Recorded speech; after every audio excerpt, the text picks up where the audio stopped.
He was a part of the press pack that followed the Indian cricket team for more than 50 days during their tour to Australia for the Border-Gavaskar Trophy. He brought out the inspiring tale of an Afghani teenager who fled the Taliban regime just so that she could pursue her cricketing ambitions. And he co-authored what turned out to be the biggest and the most explosive story that unfolded during this tour, all while eating a McDonald's burger and being snubbed by his family on a New Year's call. You've heard Sri Veera in bits and pieces over the last couple of months, but today we have him in full capacity to talk about a tour that will go down as easily the most dramatic and the most consequential, one of the most consequential at least, over the last couple of decades for the kind of results that were produced and the ramifications that we are seeing even today. Welcome to Express Sports Podcast. You're listening to Game Time with me, Mihir Vasavda.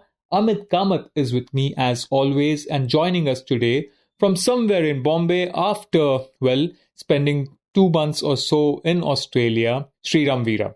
Sri Veera, welcome back. How does it feel to be back in this beautiful, beautiful suburbs of Mumbai where I don't know where you are right now, but I'm sure it's pretty hot. Yeah, it feels good. I'm in Goregaon East. All good here. Tip top. So let's start with the week -1 of the tour, as we say, the prep part of it. Amit and I, we always, talk about the multidiscipline game and kind of do a diary-ish kind of episode. We always start by discussing ki kya jata hai in a prep of a tour of this magnitude. Now, none of the multidiscipline events are as long as this, and the advantage I think Amit will agree we have is that har minute kuch na kuch hote rehta hai, right? There is no aisa break days, but here you had 10-day gaps between matches. You had days when nothing's happening. So when you're going into a tour like the Border-Gavaskar Trophy in Australia, what's the prep from a journalist point of view? I'll have to disappoint you. My prep was playing with my kid, getting hit by him, and then going. So this was the prep this time, but it's not always usually like this. Just to tell the listeners, ye kya ho raha hai? But sometimes you prepare properly, which I have done before, where you're reading up stuff, where you think you want to target matlab meet these people for interviews, read up and keep. Sometimes that happens. I write down in a Word document, but this time I didn't do it. Usually also what I do when I went, even last time I went was UK, 2018 and 19. What I do is I start listening to their radio, general radio, not sports, their general radio, be it BBC, Radio 4 or whatever the local FM. They have a not Talksport, there's another one I forget now, which comes from the London. So Manchester radio, whatever it is. You start hearing the local radios, sort of get in that mood. You do that. But this time I did nothing. I just went. It was a bit, I had some family stuff going on. So I just went across. I knew it was 50 days. I had to walk on the field, on the feet per se. But since you've been there, done that. So I was like, okay, I think I can do this. But yeah, usually this is the sort of prep. It's always good to prep. And it's easier to prep. The radio bit is very, very good. I would suggest anybody who's going on a long tour to do it. It could be just politics talking. It's just the radio where, especially where the listeners call in and the chat happens, where you get the real vibe. I remember 2018, it was tremendously useful because the Brexit was going on. So that kind of a thing, if one can get into it, it's sort of, you're not going to write Brexit in cricket, but you get the feel, the mahal, what is happening in that country. It is in this context you're going to cover a sports. That's very vital. I should have probably done it this time too. I would have, but this time I didn't do it. Anyway, yeah. Veera, I just wanted to understand. I mean, obviously you said that you didn't maybe have too much time to spend in prep as you would have liked to. But then a lot of the prep happens in, let's say, many years. That's true. Before the actual tour happens. Because, let's say I saw this one diary that you had written where you called Adelaide the old age home of Australia. Now, just to say that one line, just to mention that one line, I would imagine how much you would have to read, how much you would have to understand about the country in itself, the city in itself, the culture of the city. So when you're doing a tour of this sort, you are not just a sports writer. You are also somebody who shines a light upon the nature of the cities, the culture of the cities, things like that. True. That's why reading radio is good. Reading a different kind of books, the non-fiction books about the country is good. Some could be drudgery, but many of the books are actually interesting if you know how to pick. For example, England, I would have reached out to a couple of English journalists before and said, ask them to suggest, let's say if you have 5 books about the country, just give. I'm not going to finish all the books. What has helped me from 2017 on was the audio book. So I would sort of listen in audio and just keep fluttering, fast forwarding. So it sort of helps. And then the radio really helps. I would listen to it, and that would continue through the tour. I don't listen to commentary when I'm on in the press box because anyway they are on mute. But if you can play in the laptop, you can. I don't. I generally tend to listen to the local radio, which I did once I went there. So that it helps. And the Adelaide bit, yeah,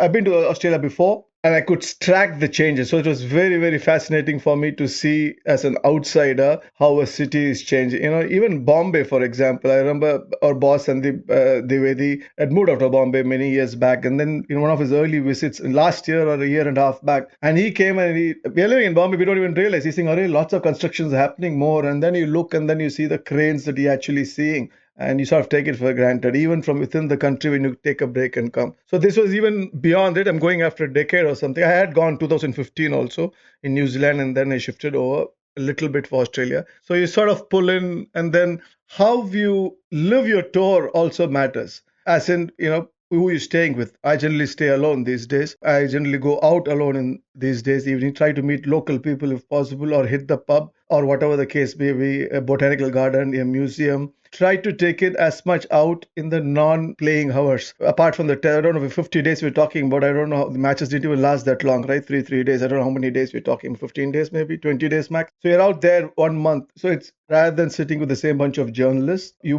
try to go out alone, go to these places, just walk around, or take the tram, public transport. Just, you don't know how it will all sink in. If you're going on a train or on a pub, is something going to happen that day? No, it's not. But it seeps in, you observe, and then once you reflect later, it all, adds up.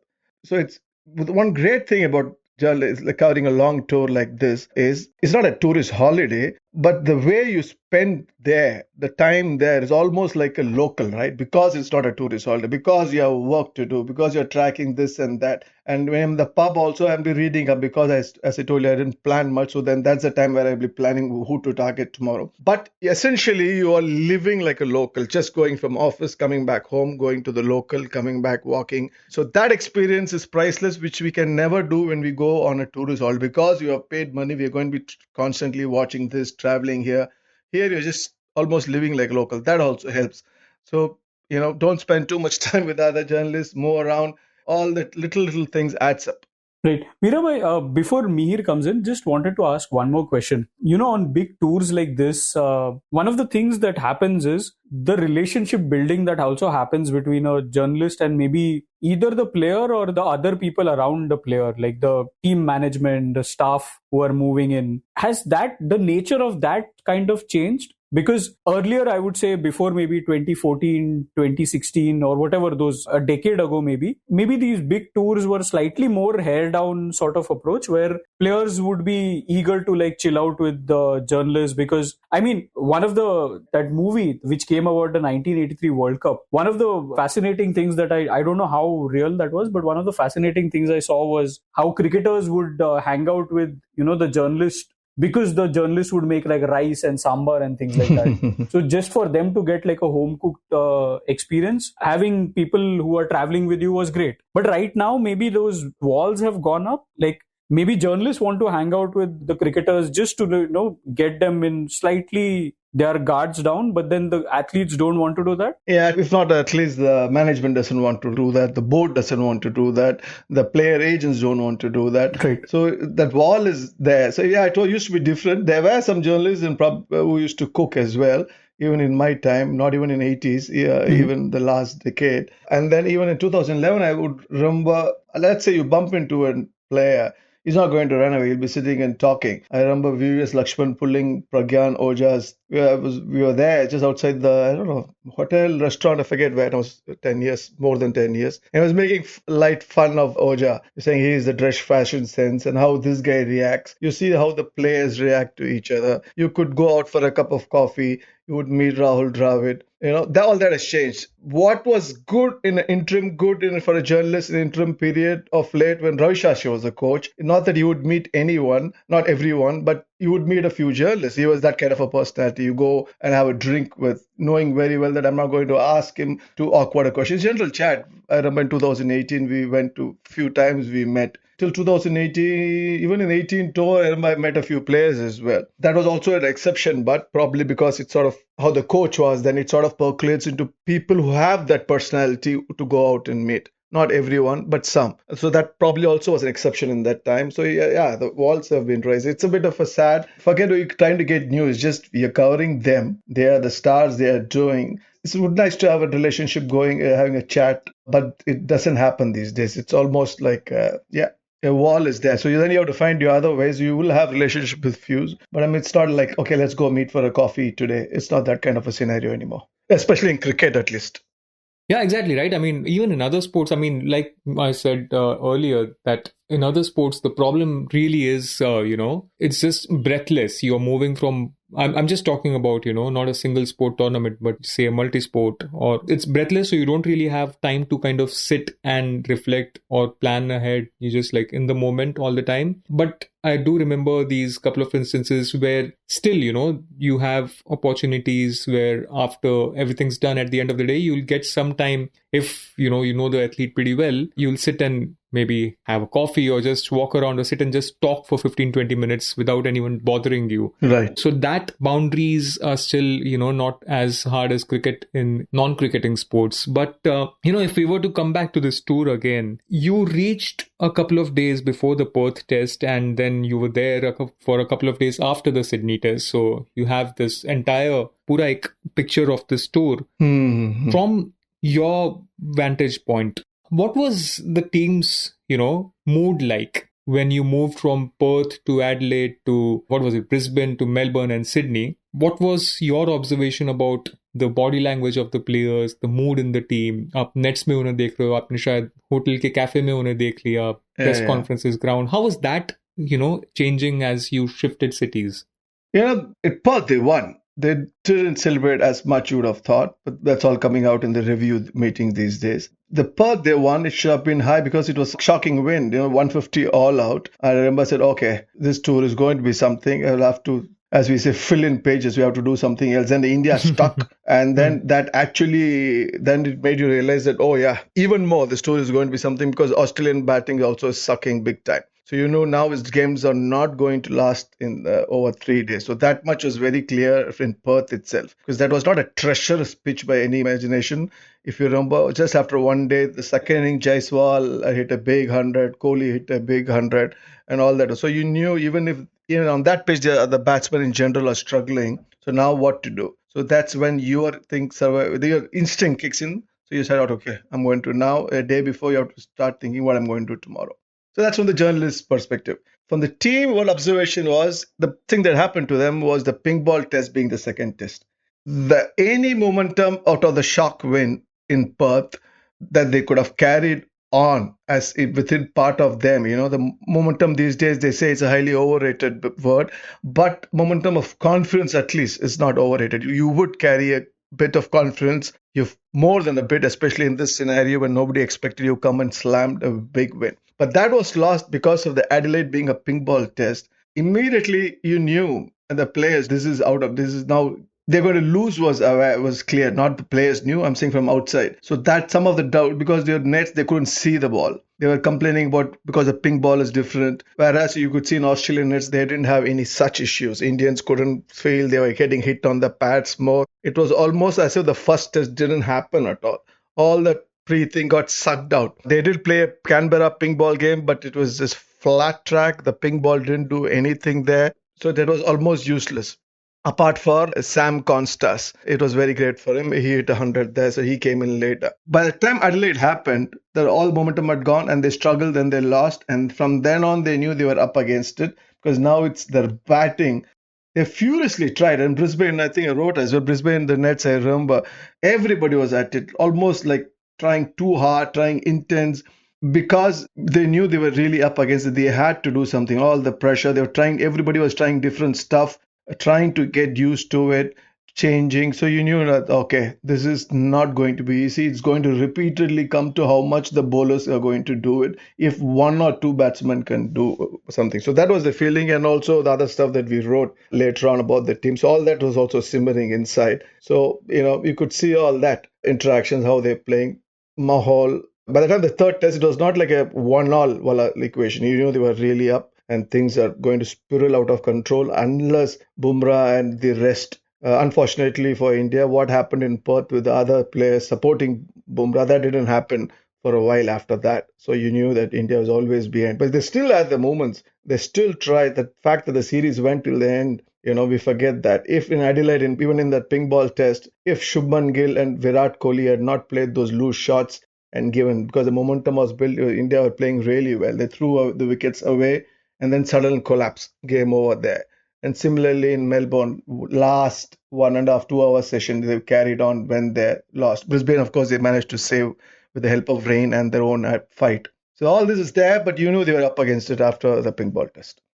And then I think we must talk about the story, the break of the tour. It's fascinating when you sent your end of the tour diary where you mentioned the behind the scenes from your end. We spoke to Devendra Pandey and he described how the story came about and everything. That's a fascinating podcast as well. But here you are in Sydney on December 31st, 11:55 p.m. You're at the McDonald's getting a burger and you've also been, I think, thrown out of your Airbnb. Cancel ho gaya aapka booking. And itna sab ho raha hai. And you're also working on what would turn out to be the defining story of this tour where you, Devendra Pandey and Venkat Krishna B wrote about that incredible mood within the team where, there are players trying to project themselves as captain. There was this whole talk about someone like a Pujara who Gambhir wanted but wasn't picked. And this whole chatter about Rohit Sharma and everyone else. So just the making of that story, along with that burger that you said isn't that bad and your family hanging up on you, what was it like?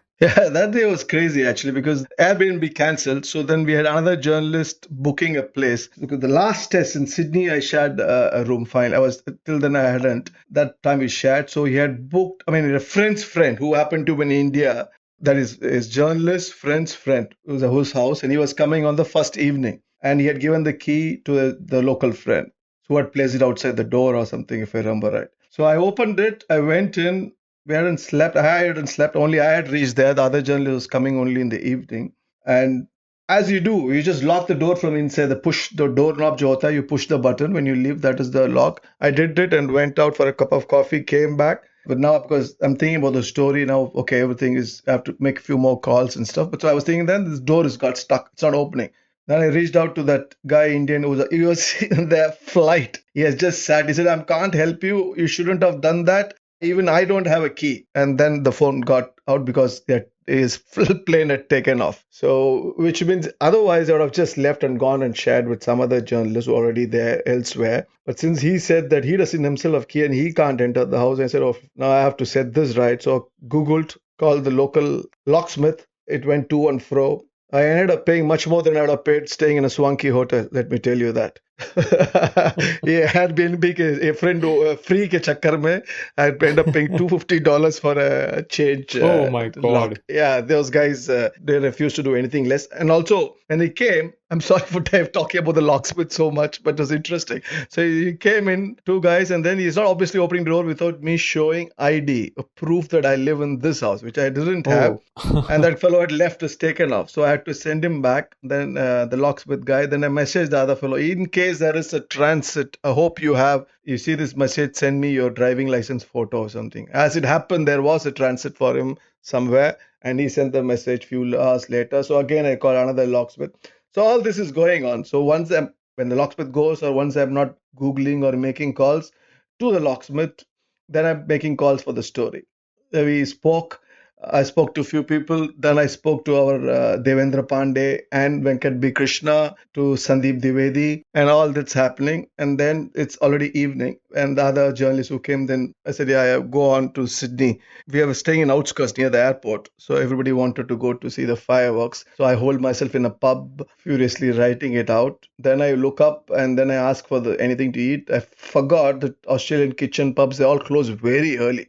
There's no coffee shop that opens in the evening, by the way, for a country of cafes. They shut at 4 p.m. The pub's kitchen shut by 8:30. So no food. So then I said, where do I? said, you only hope is McDonald's, which was some distance away. So I walked, grabbed, and 11:55 I came out. Then I sat on a grass bank and ate. So that's what happened. So it was quite a day. And then next day it splashes. You knew it was an important story, a big story rather. But how big it is, only you see it once the ramifications happen. I'm not on social media. I have no idea about that kind of ramification. But generally, you hear the chatter from your colleagues or from the team and what's happening. So that was all quite interesting how it panned out later on. Then your ABC reaching out, those guys reaching out, you knew what's happening. But the other two stories I really liked, which you mentioned, was this Afghan girl, Benafa Hashimi. Again, sometimes luck, when I was talking about initially at the start, sometimes pure luck happens. I had booked a day later, so other journalists had gone. So the evening before, I've been trying to reach her. I'm trying to get her contact. Nobody knows. Suddenly, I remembered Sharda Ugra had done a story on her a long time back. So she's an eminent Indian journalist. I messaged her whenever the morning it was, the day before I left. But she happened to be on holiday somewhere. And so she saw it in the middle of my Australian night time. Then she replied. And I said, then that interview happened next day on my way to airport. So I speak to her, go, and the flight is still 1.5 hours left. So I write in the story in the airport. So sometimes this luck happens. Similarly with Robin Smith, that was in Perth. By accident, I had booked 2 days after the supposed fifth day. So it's a 7th day. Everybody leaves. On 6th day, he hadn't agreed. On the 7th day morning, he changed his mind. He said, okay, I'll meet you today. Again, the day I'm leaving. So by accident, I had booked that flight 1 day later. So these things also happen. Happy luck, happy accidents also need to happen on a tour like this. Veera, you obviously spoke about that bombshell story and then not knowing what kind of reception it would get in, like, let's say on social media, because you are not on social media. But after that story came out, you were obviously going to press conferences, you were going to events where the team was there. Yeah. Did you see the players kind of their disposition in a way change? Like, were you getting death stares from players in a sense? Not that you get a stare that lingers on for a while. Right. They've not that I'm a known figure, but they've seen me around as this loud figure, so which I continue to be. So they look and say, so the stare lingers on a bit. When the press conference comes, I will ask a question. I mean, in this mahal, not every press conference I ask. So I'm going to ask a direct question to Gambhir. Gambhir turns, looks, and he replies. He replied pretty well. So there was no fallout regarding me, but obviously there's a fallout with the kind of search for the leak and all that drama that's unfolded later on. I mean, just, as very rightly Shashank, our producer, has pointed out, we should also give a backdrop of what the story was. So basically, it was like we touched upon earlier. It was just this whole chaos building inside the Indian team about, this is quote unquote Mr. Fix-It, says Veera, and the two others very beautifully gave this nickname to a senior Indian player who wanted to be the captain, an interim one, until the others came through. The questions raised over the... Yeah, so basically, I'll just put it in a nutshell. Basically, this is the team, which was not a story of a rift. It's a story about how different characters are at different stages of career and life with different pulls and tucks. There are your seniors out of form on the final lap of the career. They have the stature to lead, but runs are not coming. So that affects everybody. Then you have this middle of the rung guys, couple of them with aspirations to be captains and openly talking about, not publicly, in the dressing room atmosphere,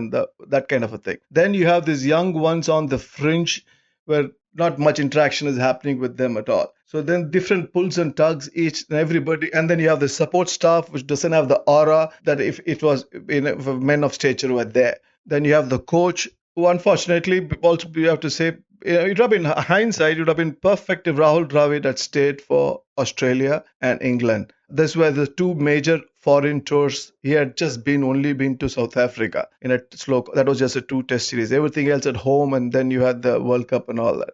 Ideally, for a man who has been there, done that, he should have finished these two and then handed over. So that didn't happen. So then this new coach grappling with a big tour with certain old players in the team and uncertainties over form. And so things just spiraled out of the control. So that was the story, tracking all this, how it's affected different strata within the team, different segment within the team, and how things were not well. Just don't go with the Perth win and all that. The things were not really well. Not a rift, but just a kind of messy chaos that was there. Yeah, and the fallout before, this is my last question. And so the whole issue that we are seeing post-tour is these guidelines that the BCCI has now introduced.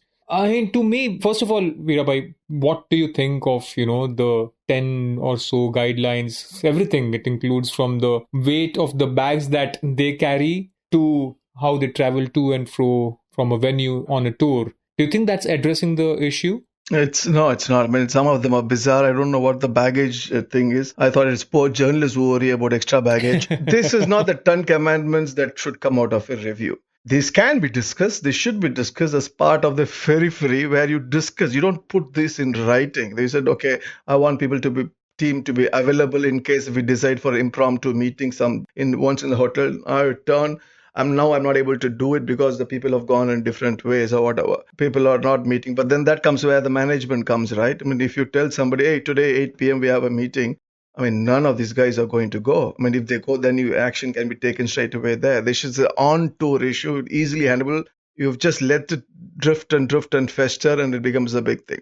But anyway, these things are not 10 commandments. What you want is the role of the coaches, role of the support staff. How do you address? Did anybody address the why? Did ask? Ashwin was asked why he left. Now, in the hindsight, Aram se usko bula ke, did you guys discuss with him what were the issues?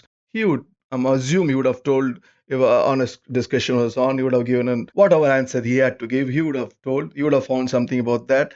You might not have the ability to coach batting. Some might not have, but then at least questions like, Shubman Gill, what were you thinking? What was the thought when you charged out for the slog? Or Rishabh Pant playing that shot, or Rohit Sharma playing, or Virat Kohli through the tour, similar dismissal. You don't have the stature to go and tell them, that's fine. But you at least ask, what is the thought process? What were you thinking when this was going on? Why were you doing it?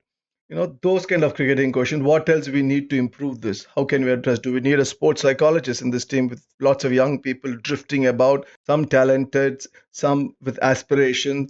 Because, the board hasn't done a succession plan, or at least shared it with the management, the team, with all the selectors. Everybody had to be part of it. If that is set, then it just, the aspirations drop. Over ambitions drop. It could still be a part of a alcohol talk if they drink.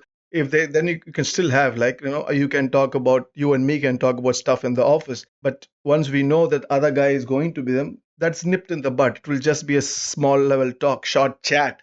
But now it's up in the open. So all this kind of discussions, what is the succession plan? How long do we see Rohit playing? Do you want him to play the England tour? Even if he says yes, do you guys want him to play? The selector's call, that is the review. What is the call on Virat Kohli's future? You think Rishabh Pant or somebody else is ready for a captaincy, or you want to ask Bumrah to be the captain? Then how do you manage? Should we ask him not to play white ball?